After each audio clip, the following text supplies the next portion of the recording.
Okay, the next lock we're going to look at is the second most common. It's probably even more common in the Kenpo systems as far as a finishing move, and that's the inside wrist lock. The most common way to learn this is just from a shoulder grab.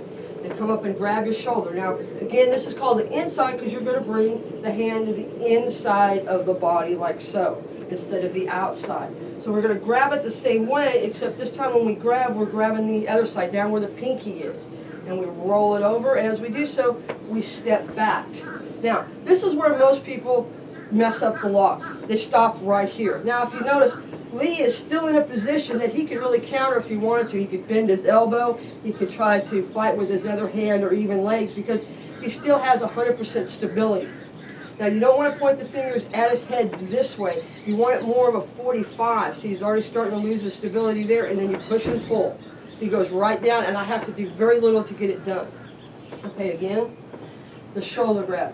Now, if you also watch, if I just step back, how he just, almost releases on its own, and he gets outstretched. So a lot of times you'll stretch and step back and do this, and then you'll step back one more time. And then you've got the lock. Now, the most common way this is done, the first technique that you actually see it in is in passing the horizon. So if you look, you got passing the horizon, the guy grabs you, you do your elbow, you step out, and you're in this position. You pretty much got the lock. All you have to do is grab the hand now, and you finished it. The other way that you'll see it in the Kenpo system is in spiraling wrists. Let's just do this straight on. So as he comes in and grabs, you do the technique, and you step out. So here's the lock right there. You're going into your inside wrist lock. There again, don't stop with the fingers in this position. Turn the hand to a 45 and push and pull. So I'm going to push with my thumb and pull with my fingers. And you can see I don't have to do anything. I have little effort on my part. And that's how you do the inside wrist lock. The next technique we're going to do is called a standing scissor lock. We're going to show you the easiest way to learn how to do this one is off a crossing talon. So we're going to come in and you break the arm, but instead of turning and doing your elbow, what you're going to do is your forward leg read. That'll roll them onto their stomach. And then from here, you just take your knee and put it right into their shoulder and then squeeze your legs together. Okay, again.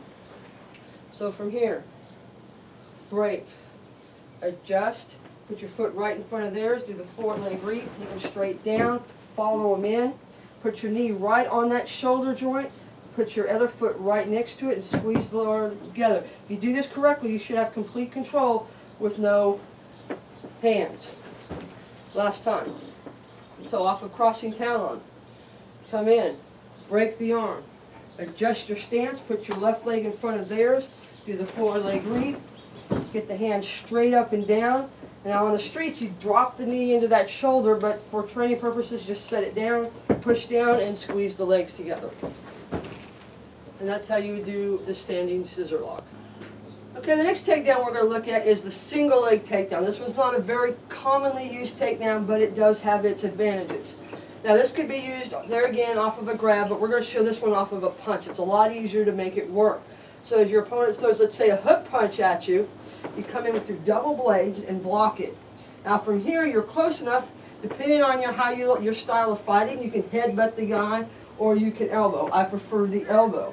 Then from here, once you elbow, you just heel palm that shoulder muscle right there. What that's going to do is put all that weight on his forward leg, which is what we want. Then our left foot steps forward and we just hook it. Just like that, right around the Achilles tendon. Now as we push the weight, we just step forward and walk into him. As we walk, we drop the knee into the groin, his head pops up, and we strike it back down. Start back a little farther this time.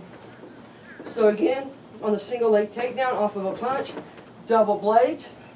We're going to use our elbow strike, heel palm, get all the weight onto this, hook the leg, step forward, and drop. Now make sure you follow them in real close and tight, otherwise you might end up with that leg between the groin, and that won't be very good for you. So, yeah. So from this angle, so he throws his hook, double blades, elbow, heel palm strike. Get all that weight onto this leg, so that when you hook it, you just step forward, drop the knee into the groin, and punch the face. And that's how you would do a single leg takedown.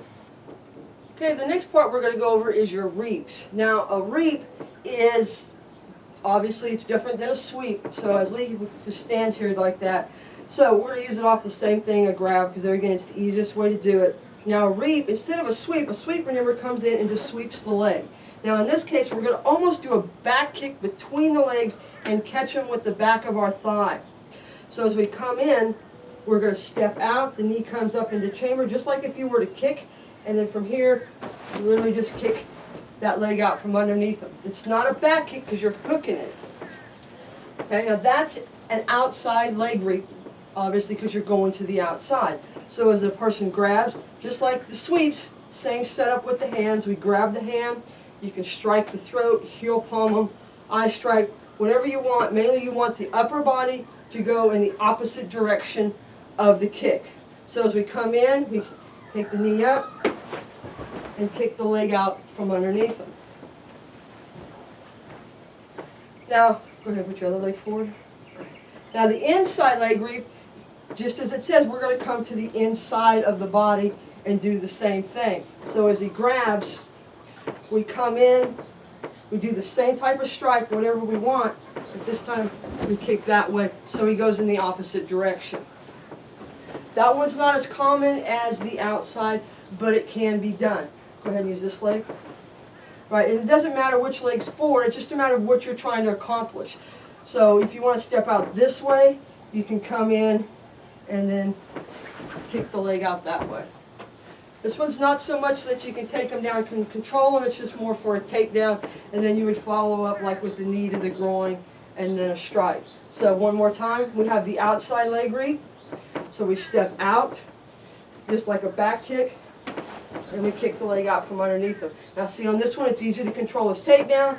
I can follow up, I can go into arm bars or any other ground technique I wish, or just continue on with my Kenpo strikes. The inside version,